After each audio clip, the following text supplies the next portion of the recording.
3ရက်2လ2026ဒီကနေ့တက္ကရာကမပေါင်းသူတော်ကောင်းတို့ကိုမြတ်စွာဘုရားရှင်ဟောကြားတော်မူခဲ့တဲ့လိစ္ဆဝီမင်းတို့ကိုဟောကြားတော်မူခဲ့တဲ့အပရိဟာနိယမစိုးရုံကြောင့်တရား9ပါးကိုညှဝေပေးမှာဖြစ်ပါတယ်ကျွန်ုပ်ဒီတဲ့ဤသို့ကြားနာခဲ့ရပါသည်ခါရဗ၌မြတ်စွာဘုရားရှင်သည်ဝိတာလီနီတာတန္တရစီဒီ၌တရင်သုံးနေတော်မူ၏ထိုအခါမြတ်စွာဘုရားထံသို့ချဉ်းကပ်၍မြတ်စွာဘုရားရှင်ကိုရှိခိုးပြီးလျှင်တခုသောနေရာ၌ထိုင်နေကုန်သောများစွာသောလိစ္ဆဝီမင်းတို့အားမြတ်စွာဘုရားရှင်သည်တဲ့လိစ္ဆဝီမင်းတို့တဲ့သင်တို့အားမစိုးရုံကြောင်းအပရိဟာနိယတရား9ပါးတို့ကိုငါဟောအံ့ထိုတရားတို့ကိုနာကြကုန်လောကောင်းစွာနှလုံးသွင်းကြကုန်လောဟောပြီးအံ့ကိုမိတ်တော်မူ၏မြတ်စွာဘုရားရှင်ကလိစ္ဆဝီမင်းတို့ကိုငါတရားဟောမယ်တဲ့သင်တို့ငါတရားဟောမယ်သင်တို့နာကြကောင်းစွာနှလုံးသွင်းကြမှတ်ထားကြတရားကဘာလဲဆိုလို့ရှိရင်မစိုးရုံကြောင့်တရား9ပါးငါဟောမယ်တဲ့အဲ့တော့ကောင်းပါပြီရှင်ဘုရားဟုထိုလိစ္ဆဝီမင်းတို့သည်မြတ်စွာဘုရားရှင်အားပြန်ကြားလျှောက်ထားကြကုန်၏မြတ်စွာဘုရားရှင်သည်တဲ့ဤတရားဒေသနာတို့ကိုဟောကြားတော်မူ၏လိစ္ဆဝီမင်းတို့တဲ့မစိုးရုံကြောင့်အပရိဟာနိယတရား9ပါးတို့ဟူသည်အဘယ်တို့နည်းဟုမူတဲ့လိစ္ဆဝီမင်းတို့ဝိဇီမင်းတို့သည်မပြတ်စည်းဝေးနေကြ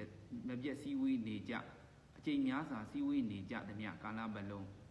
ဝိဇီမင်းတို့အားကြီးပွားရန်သာရှိပေ၏စိုးရုံရန်ကမရှိပေတဲ့နံပါတ်1ဘာလဲဆိုလို့ရှိရင်သင်တို့တွေတဲ့မြဲမပြတ်စည်းဝေးနေမယ်အကျိန်များစွာစည်းဝေးနေမယ်ဆိုလို့ရှိရင်ကြီးပွားရန်သာရှိတယ်ပေါ့စိုးရုံရန်မရှိဘူးတဲ့နံပါတ်2ကဘာလဲဆိုလို့ရှိရင်လိစ္ဆဝီမင်းတို့တဲ့ဝိဇီမင်းတို့သည်အညီအညွတ်စည်းဝေးကြအညီအညွတ်စည်းဝေးမှထကြလျက်ဝိဇီတန်ရေးကိစ္စတို့ကိုအညီညွတ်ဆောင်ရွက်နေကြသမျှကာလပတ်လုံးဝိဇီမင်းတို့ကကြီးပွားရန်သာရှိပေ၏စိုးရုံရန်ကမရှိပေတချို့စည်းဝေးကြတယ်စည်းဝေးမှာမညီမညွတ်စကားတွေပြောကြအပြန်အလှန်ပြောကြညင်းညခုံညစည်းဝေးပြီးသွားလို့ရှိရင်လည်းတယောက်နဲ့တယောက်စိတ်ဝမ်းကွဲပြီးထားကြစည်းဝေးမှာတိုင်ပင်ထားတဲ့ဟာတွေဘာမှမလုပ်ကြဘူးဆိုလို့ရှိရင်ကြီးပွားရန်မရှိဘူးစိုးရုံရန်မရှိမြတ်စွာဘုရားရှင်အဲ့လိုမဟုတ်ဘူးအညီညွတ်စည်းဝေးကြတယ်စည်းဝေးပြီးတော့လည်းအညီညွတ်စည်းဝေးပြီးကြတယ်အညီညွတ်စည်းဝေးထားတဲ့ဟာတွေကိုပဲတိုင်းရေးပြည်တွေကိုအညီညွတ်ဆောင်ရွက်နေမယ်ဆိုလို့ရှိရင်တဲ့ကြီးပွားရန်သာရှိတယ်စိုးရုံရန်မရှိဘူးဆိုပြီးတော့မြတ်စွာဘုရားရှင်ကဝိဇီမင်းတို့ကိုဟောတယ်ပေါ့နံပါတ်2အချက်အနေနဲ့နံပါတ်3နဲ့လိစ္ဆဝီမင်းတို့တဲ့ဝိဇီမင်းတို့သည်မပြည့်ညတ်ခဲ့သောအရာကိုမမြင့်ကြကြကုန်မူ၍ပြည့်ညတ်ပြီးသောအရာကိုမပယ်ဖဲကြကုန်ပဲပြည့်ညတ်ထားသည်မြရှေးဟောင်းဝိဇီကျင့်ထုံးတို့ကိုလိုက်နာ၍ကျင့်နေကြသည်မြကာလပတ်လုံးနဲ့ဝိဇီမင်းတို့ကကြီးပွားရန်သာရှိပြီစိုးရုံရန်ကမရှိပြီဒီဝိဇီမင်းတို့တဲ့မင်းတို့သင်တို့ရဲ့အရှင်800မင်းတွေရှိမယ်အဲ့800မင်းတွေမပြည့်ညတ်တဲ့ဟာတွေကိုတဲ့သင်တို့ကမပြည့်ညတ်ဘူးတဲ့ပြည့်ညတ်ပြီးတဲ့ဟာတွေကိုလည်းမပယ်ဖြတ်ဘူးပြည့်ညတ်ထားတဲ့အရာတွေကိုပဲ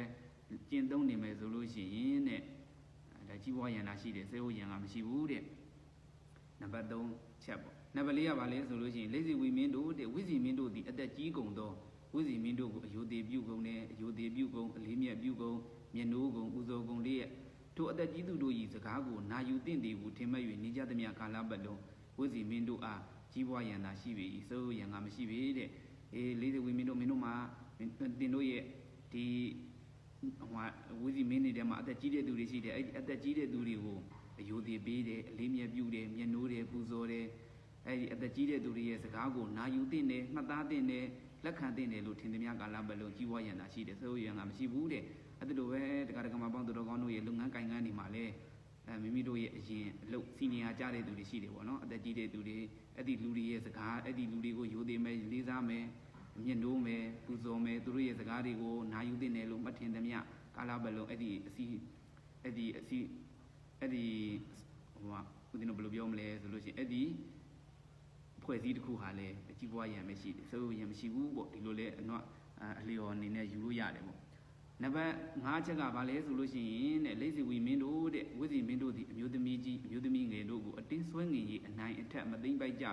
သမျှကာလပတ်လုံးဝိဇီမင်းတို့ကကြီးပွားရန်သာရှိပြီစိုးရန်ကမရှိပြီဒါကတော့မင်းနေနဲ့ဆိုင်တာပေါ့နော်နောက်တစ်ခုကဘာလဲဆိုလို့ရှိရင်လိစ္ဆဝီမင်းတို့တဲ့ဝိဇီမင်းတို့သည်တဲ့မြို့တွင်မြို့ပြင်ရှိဝိဇီမင်းတို့၏နတ်ကွန်းဇေဒီတို့ကိုအယုသေးပြုကုန်အလေးမြတ်ပြုကုန်မျက်နှိုးကုန်ပူဇော်ကုန်လျက်ထို့နတ်ကွန်းတို့အားလည်းရှိကပေးမြဲပေးလှူမြဲဖြ ဖြစ်သောတရားနှင့်လျော်သောဗလိနတ်စာကိုတဲ့မဆုပ်ယုတ်ကြကုန်စီသည်မြကာလပတ်လုံးဝစီမင်းတို့ကကြီးပွားရန်သာရှိပေ၏ဆိုရန်ကမရှိပေတဲ့ဒါကနံပါတ်6အချက်သူတို့မှာရှီဝစင်လာလေးရှိမယ်တဲ့အဲ့ဒီရှီဝစင်လာဇီဒီတွေနှကွမ်းတွေကိုအရှိကအတိုင်းပဲအလေးမြတ်ထားမယ်မြင့်နိုးမယ်ပူဇော်မယ်ပိလူမြေအရာတွေပိလူမယ်ဆိုလို့ရှိရင်တဲ့ကြီးပွားရန်သာရှိတယ်တဲ့ဆိုရန်မရှိဘူးတဲ့ဒါနံပါတ်6အချက်နံပါတ်9ကဘာလဲဆိုလို့ရှိရင်လိစီဝိမင်းတို့တဲ့အဘယ်သို့လင်ဝစီတိုင်းတို့မကြွလာသေးသောယဟနာတို့သည်ကြွလာပါကုန်အနည်းကြွရောက်လာပြီးသောယဟနာတို့သည်လည်းဝစီတိုင်း၌ချမ်းသာစွာနေရပါကုန်အနည်းဟု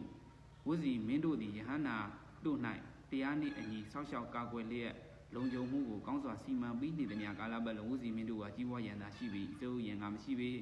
ဒါဦးဇင်းတို့ဒီဖွဲ့စည်းတစ်ခုမှဆိုလို့ရှိရင်လည်းဖွဲ့စည်းတစ်ခုမှဆိုလို့ရှိရင်လည်းတကယ်ပညာတတ်တဲ့လူတွေကျင့်သိက္ခာအပြင်လေးစားစရာကောင်းတဲ့သူတွေရောက်လာမယ်ဘယ်တော့မှရောက်လာမလဲရောက်လာလို့ရှိရင်သူတို့ကိုလုံခြုံအောင်ဘယ်လိုကာကွယ်ပေးမလဲဒါပိုင်ရှင်တွေကဒီလိုစဉ်းစားလို့ရှိရင်လည်းအဲ့ဒီအဖွဲ့အစည်းဟာအကြည့်ပွားဖို့ပဲရှိတယ်ဗောဆွေးရုံဖို့မရှိဘူးဒီလိုမျိုးလဲဦးဇင်းတို့ယူလို့ရတာဗော